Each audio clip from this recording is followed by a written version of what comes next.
Apa kabar pemirsa TVR Parlemen dimanapun Anda berada, berjumpa lagi dalam program TVR 17 bersama saya Vincent Aldi. Dan tepat pukul 17 waktu Indonesia Barat, kami hadirkan kepada Anda sejumlah informasi paling baru dan menarik seputar kinerja dan kegiatan DPR RI yang telah disajikan oleh redaksi TVR Parlemen.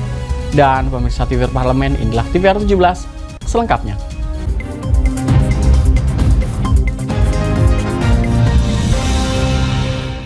Kita awali TVR 17 sore ini dengan informasi dari Komisi 3 DPR RI yang telah meminta Pengadilan Tinggi aktif melaporkan seluruh kinerja dan kendala yang dihadapi, khususnya terkait anggaran dalam menyelesaikan perkara-perkara hukum.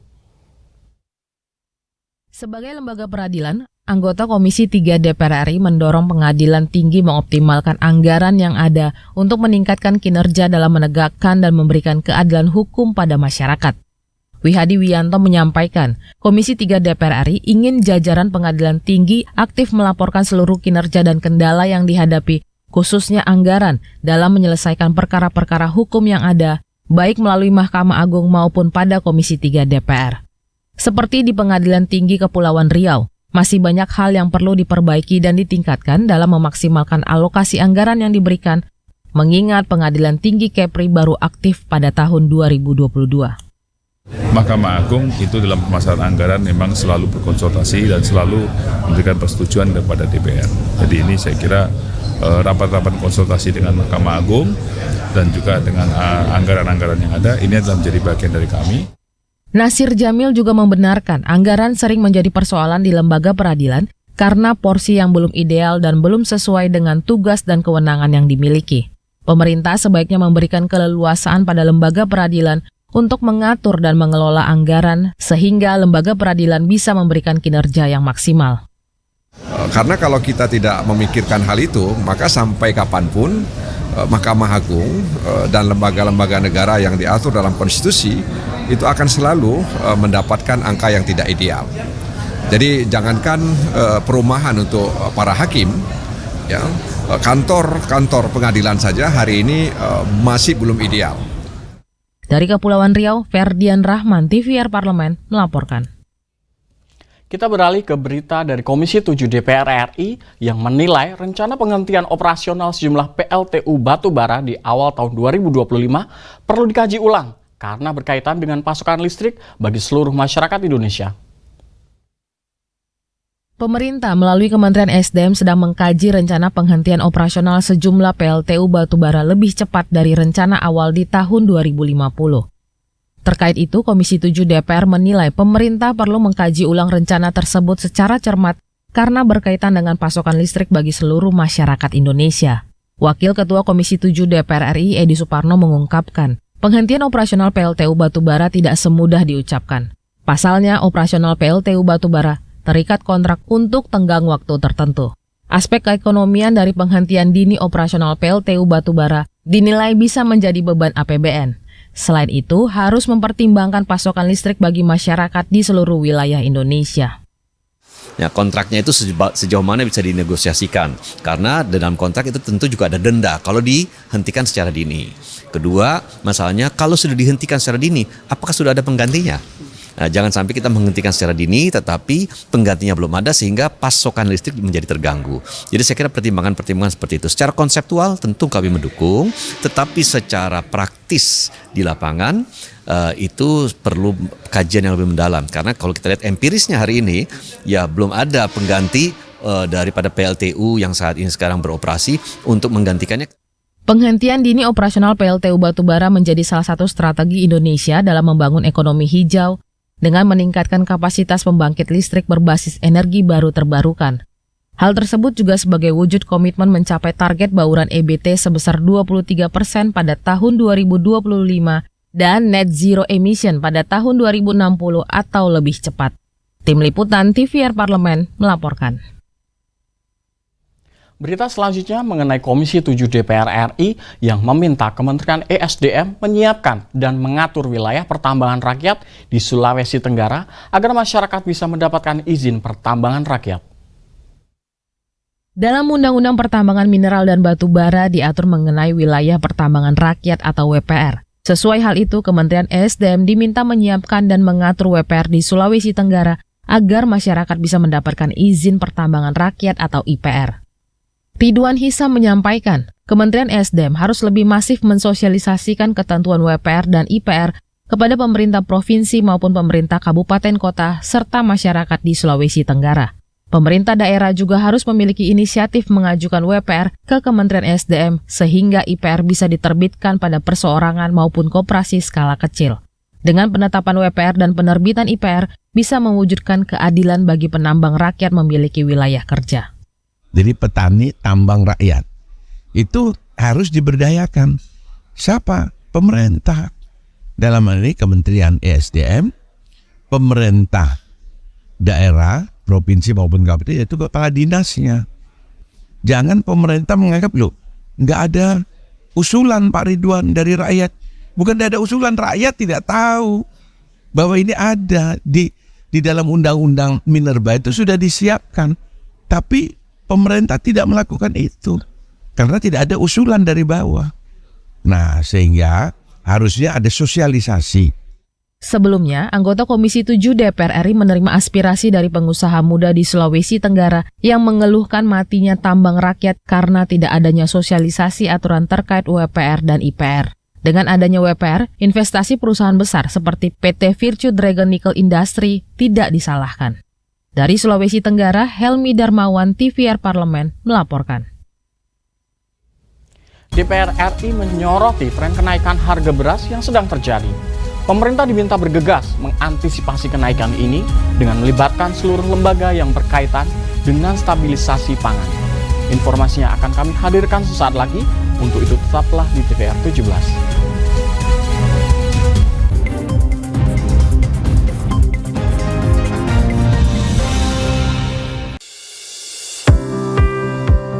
Mengenal tugas dan fungsi DPR RI. Dewan Perwakilan Rakyat atau DPR adalah lembaga negara yang mewakili aspirasi rakyat. Kehadiran DPR RI merupakan salah satu bukti bahwa Indonesia merupakan negara demokrasi. Sebagai salah satu lembaga perwakilan rakyat, apa saja tugas dan fungsi yang diemban DPR RI? Berdasarkan pasal 20A ayat 1 Undang-Undang Dasar 1945, DPR memiliki 3 fungsi, yakni fungsi legislasi, anggaran, dan pengawasan. Tugas dan wewenang DPR berbeda untuk setiap fungsinya. Yang pertama, fungsi legislasi. Menyusun program legislasi nasional atau prolegnas, menyusun dan membahas rancangan undang-undang, menerima rancangan undang-undang yang diajukan oleh DPD, membahas rancangan undang-undang yang diusulkan oleh Presiden ataupun DPD, menetapkan undang-undang bersama dengan Presiden, menyetujui atau tidak menyetujui peraturan pemerintah pengganti undang-undang yang diajukan oleh Presiden untuk ditetapkan menjadi undang-undang. Yang kedua, fungsi anggaran. Memberikan persetujuan atas rancangan undang-undang tentang APBN yang diajukan oleh Presiden. Memberikan persetujuan terhadap pemindah-tanganan aset negara maupun terhadap perjanjian yang berdampak luas bagi kehidupan rakyat yang terkait dengan beban keuangan negara. Menindaklanjuti hasil pemeriksaan atas pengelolaan dan tanggung jawab keuangan negara yang disampaikan oleh BPK. Memperhatikan pertimbangan DPD atas rancangan undang-undang tentang APBN dan rancangan undang-undang terkait pajak, pendidikan, dan agama. Yang ketiga, fungsi pengawasan. Fungsi pengawasan, DPR bertugas melakukan pengawasan terhadap pelaksanaan Undang-Undang APBN dan kebijakan pemerintah, serta membahas dan menindaklanjuti hasil pengawasan yang disampaikan oleh DPD. Demikian penjelasan tentang tugas dan fungsi DPR menurut Undang-Undang. Informasi ini dipersembahkan oleh TV dan Radio Parlemen, Biro Pemberitaan Parlemen, dan Sekretariat Jenderal DPR RI.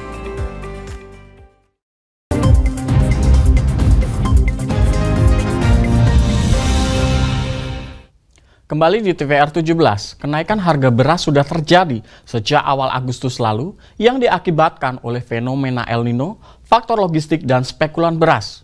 Oleh karena itu, DPR RI berharap pemerintah membuat strategi khusus agar harga beras tidak terus melonjak, sehingga semakin mempersulit perekonomian masyarakat.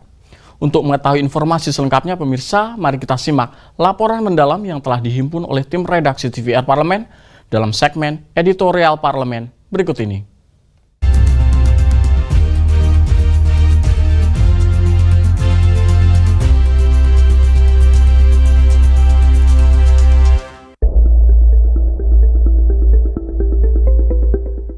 Fluktuasi harga komoditas pangan masih menjadi tantangan yang harus segera diatasi oleh pemerintah.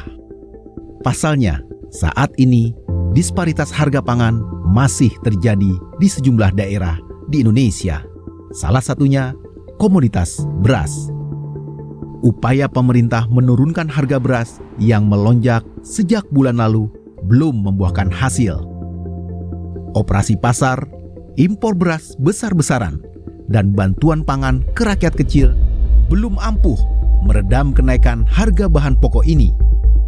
Hingga hari ini, harga beras di pasaran masih tinggi. Berdasarkan data Badan Pangan Nasional, rata-rata harga beras premium nasional naik 1,15%.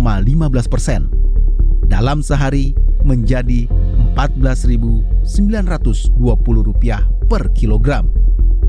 Secara bulanan, kenaikan 7,64% atau Rp1.060 dibandingkan bulan lalu Rp13.860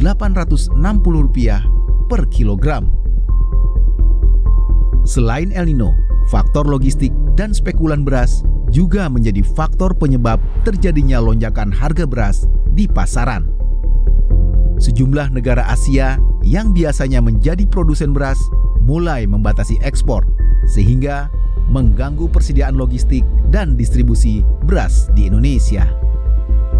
Bahwa ada faktor El Nino, ya ada, tapi ini lebih kepada faktor logistik. Kenapa faktor logistik? Karena memang hampir semua negara di Asia itu menahan produknya untuk tidak keluar, jadi tidak ekspor. Nah, kemudian juga harga-harga ini juga ada permainan dari spekulan. Pemerintah punya pekerjaan rumah berat dalam mengatasi kenaikan harga komoditas pangan paling dicari di Indonesia ini. Diperlukan solusi jangka pendek dan jangka panjang dalam menyelesaikan persoalan tersebut. Untuk menekan tingginya harga beras, diperlukan monopoli dan keseriusan dari para pembuat kebijakan. Monopoli pangan harus dilakukan sebagai bentuk intervensi dan upaya pemerintah membuat harga beras kembali normal. Sinergi dan koordinasi lintas sektor juga menjadi kunci dalam mengoptimalkan tata kelola pangan nasional. Pemerintah harus memonopoli urusan pangan, nggak ada kata lain.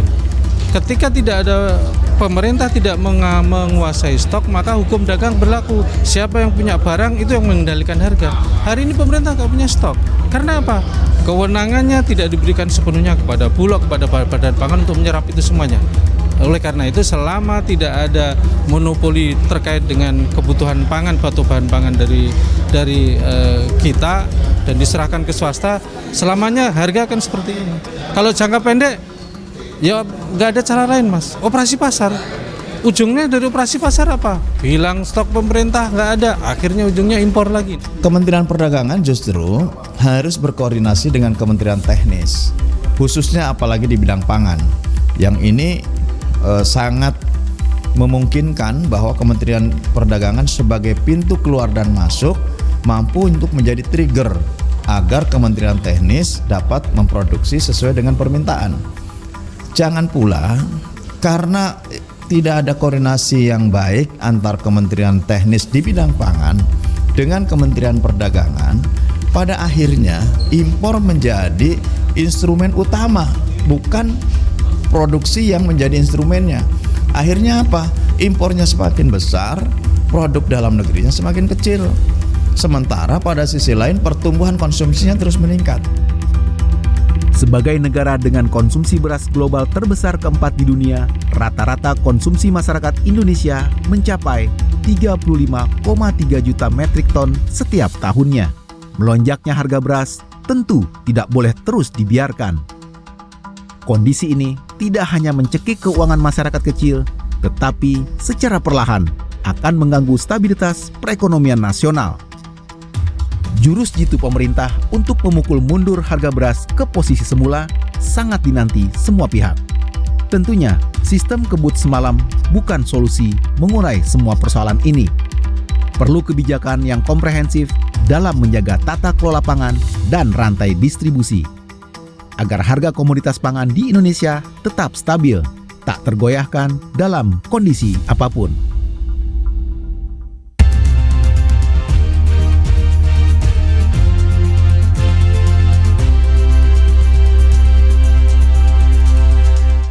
Tingkat literasi di Indonesia saat ini dinilai masih rendah dibandingkan dengan sejumlah penduduk yang cukup besar. Saksikan informasi selengkapnya. Untuk itu jangan kemana-mana, tetaplah bersama kami di TVR 17.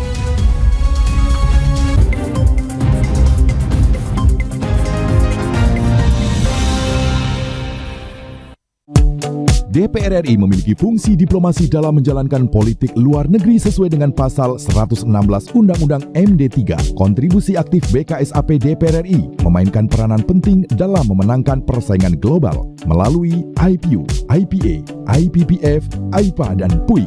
BKSAP memiliki komitmen yang tinggi dalam krisis kemanusiaan dunia. Fungsi diplomasi dijalankan untuk mendukung upaya pemerintah dalam melaksanakan politik luar negeri.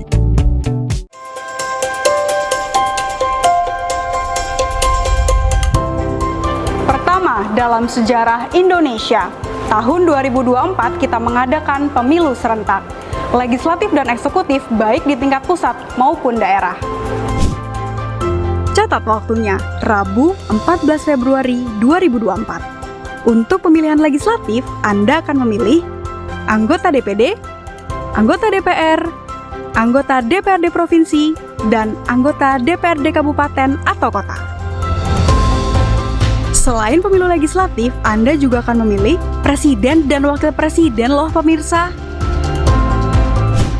Di bulan November, tepatnya Rabu 27 November 2024, juga akan diadakan pemilihan kepala daerah atau pilkada serentak.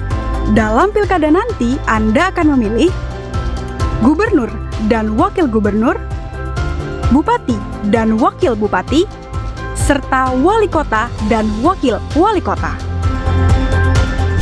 Nah, pemirsa sudah tahu kan waktunya?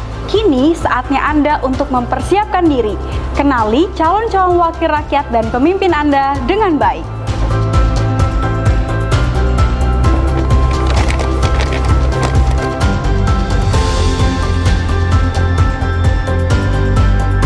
Jangan sampai kesempatan untuk memilih calon wakil rakyat dan pemimpin Anda terlewat begitu saja. Ayo, ramaikan pesta demokrasi pemilu 2024 dengan meriah. Demi masa depan bangsa Indonesia.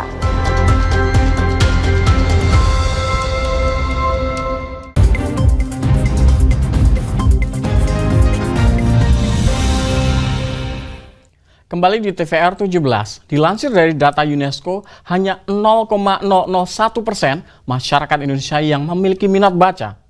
Menanggapi hal ini, anggota Komisi 10 DPR RI Nur Roji mendorong adanya pengembangan akses dan sarana prasarana melalui peningkatan anggaran perpustakaan. Mari kita simak liputan selengkapnya bersama rekan kami, Alfat Rizky. Baik pemirsa TVR Parlemen dimanapun Anda berada, seperti yang diketahui menurut data dari BPS untuk jumlah penduduk Indonesia ini sebanyak 270 juta per tahun 2023, di mana yang masih menjadi sorotan masyarakat atau khususnya sorotan dari negara-negara lain juga Indonesia dengan penduduk sebanyak tersebut masih memiliki tingkat literasi atau minat baca dan masyarakat yang aktif membaca ini sangat rendah, di mana menurut data dari UNESCO hanya 0,001% masyarakat Indonesia ini yang aktif membaca. Artinya dari 1.000 orang Indonesia hanya 1 orang yang suka dan juga aktif membaca. Tentu ini menjadi kekhawatiran sendiri untuk di era sekarang ini. Lalu seperti apa kinerja dari DPR RI, khususnya dari anggota Komisi 10 DPR RI? Saya sudah bersama dengan salah satu anggota Komisi 10 DPR RI, yaitu Bapak Nuroji, untuk daerah pemilihan Jawa Barat 6 dari fraksi Partai Gerindra. Pak, Bapak melihatnya seperti apa, Pak? Ini Indonesia ini dengan jumlah penduduk yang besar, tapi tingkat literasinya ini masih rendah, Pak, hingga saat ini, Pak. Ya, kemajuan teknologi salah satu memberi faktor juga. Jadi pergeseran membaca itu kan sekarang ya, dulu orang cuma fokus baca koran, baca buku dan yang tercetak lah. Ya, sekarang kan kalau baca itu orang lebih banyak di HP ya, baca WA, baca Google dan lain-lain. Jadi itu salah satu juga yang mempengaruhi. Tapi secara umum kita meningkat, sebetulnya minat membaca itu meningkat ya, walaupun membaca di media elektronik maupun cetak ya. Kalau tadi saya katakan untuk buku ya meningkat, masalahnya kan banyak faktor juga, ketersediaan bukunya, ya perpustakaannya, pelayanannya, itu yang akses untuk membaca itu di perpustakaan juga masih kurang. Jadi ranking di bawah itu tentu banyak faktor ya. Di DPR sendiri membentuk panja peningkatan literasi yang melibatkan nanti juga Dikbud, Perpustakaan Nasional dan beberapa kementerian lain. Jadi tidak hanya tanggung jawab Perpustakaan Nasional. Nah, program-program di Perpustakaan Nasional juga sudah mengarah ke upaya peningkatan literasi kita ya. Banyak sekali terobosan-terobosan melalui perpustakaan digital ya. Kemudian juga program-program perpustakaan inklusif dan lain-lain, itu sangat mendorong minat untuk peningkatan minat baca masyarakat. Artinya literasi ini kita artikan sebagai bukan hanya membaca menulis, tetapi juga menerapkan satu pengetahuan yang dia baca atau bisa mengimplementasikan dalam kehidupannya apa yang dia ketahui dari membaca, menulis, dan diharapkan juga bisa meningkatkan ekonomi dia. Jadi misalkan dia baca tentang buku pertanian atau buku teknik, dia bisa menjadi modal dia untuk kemandirian hidup dia. Pak, terkait dengan kalau menurut data informasi saya juga bahwa Komisi 10 ini juga sudah melakukan tinjauan-tinjauan langsung ke daerah untuk melihat terkait dengan fasilitas-fasilitas pendukung untuk meningkatkan literasi, Pak. Sejauh ini yang ada di lapangan sudah seperti apa, Pak? Itu tadi saya sampaikan, lebih banyak kurangnya fasilitas ya, perpustakaan di daerah ya. Ada perpustakaannya, koleksi bukunya kurang gitu kan ya. Itu salah satunya. Terutama di desa-desa juga minat untuk membaca tinggi, tetapi perpustakaan desanya nggak ada. Di sekolah-sekolah, terutama di sekolah-sekolah juga perpustakaan itu masih tertinggal ya. Karena apa? Tidak ada petugas pustakawan tersendiri. Karena kan jarang sekali sekolah itu memiliki staf atau pustakawan sendiri. Nah itu jika pun ada bukunya tidak dikelola dengan baik.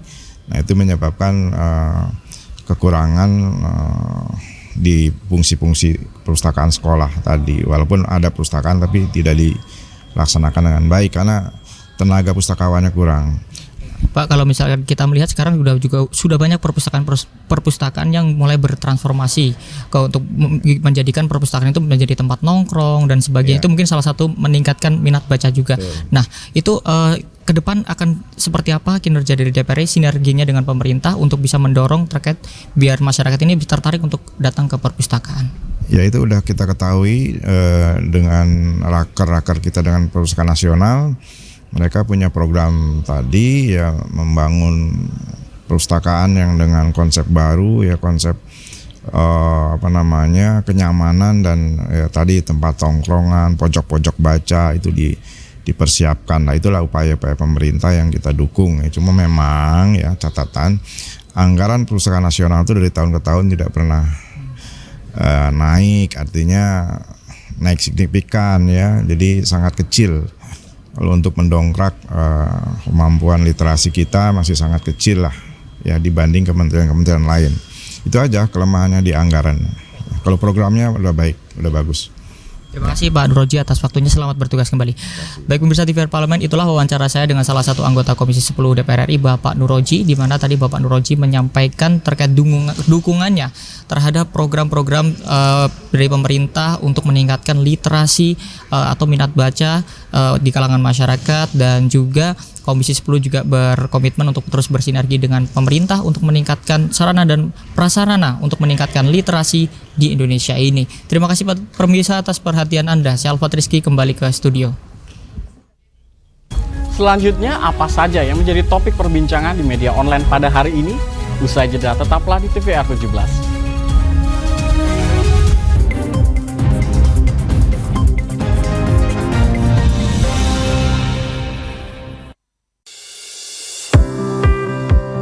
Mengenal tugas dan fungsi DPR RI.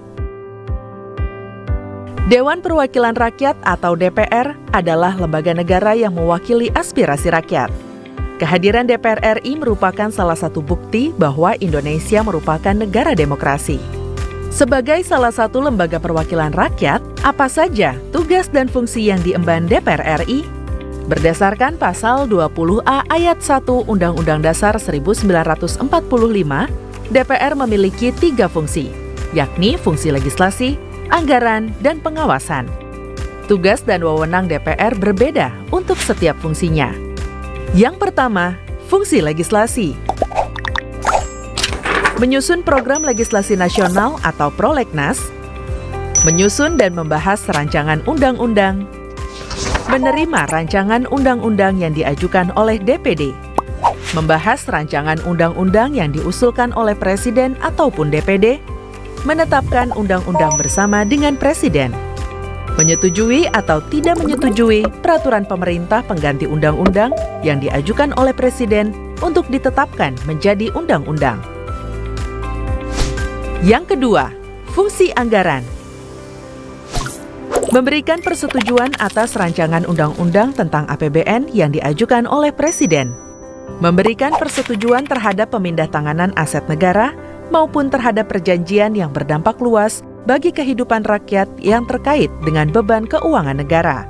Menindaklanjuti hasil pemeriksaan atas pengelolaan dan tanggung jawab keuangan negara yang disampaikan oleh BPK. Memperhatikan pertimbangan DPD atas rancangan undang-undang tentang APBN dan rancangan undang-undang terkait pajak, pendidikan, dan agama. Yang ketiga, fungsi pengawasan.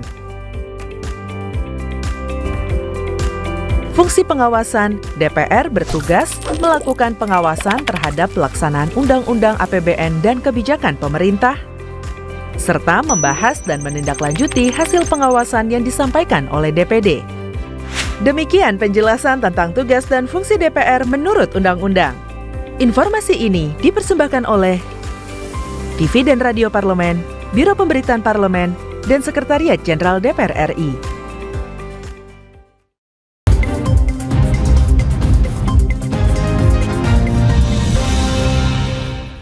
Kembali di TVR 17, kali ini kita masuk ke segmen media nasional. Mari kita simak isu apa saja yang menjadi sorotan media serta tanggapan dari jumlah anggota Dewan bersama rekan kami, Rini Reski.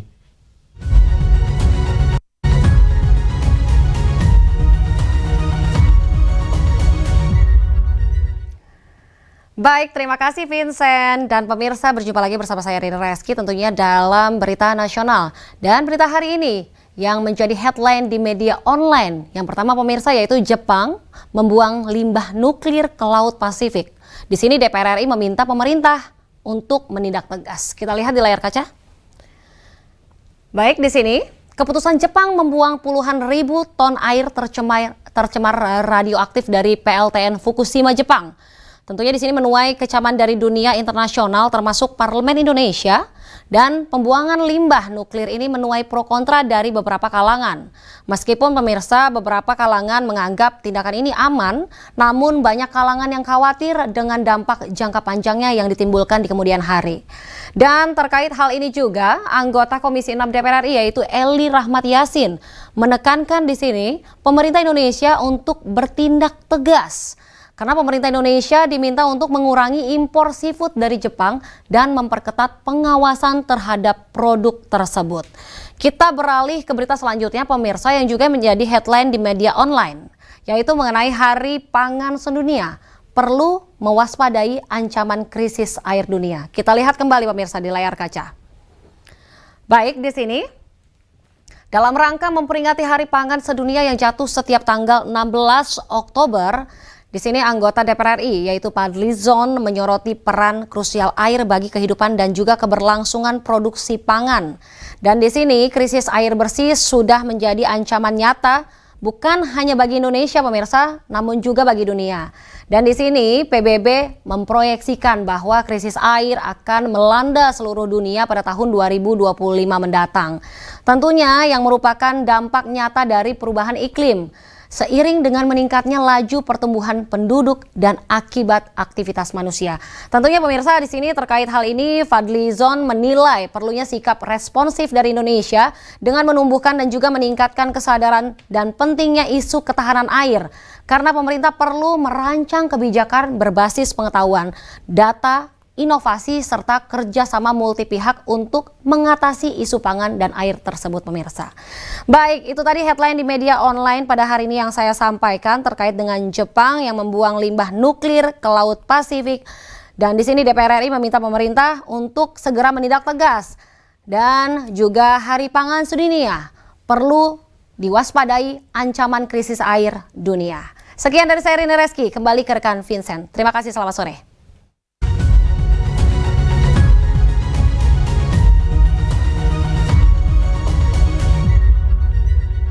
Terima kasih rekan Rini yang telah menyampaikan sejumlah update sorotan dari media online nasional pada hari ini.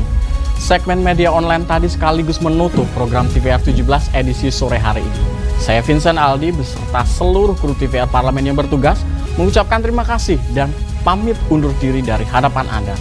TVR Parlemen, Referensi Indonesia.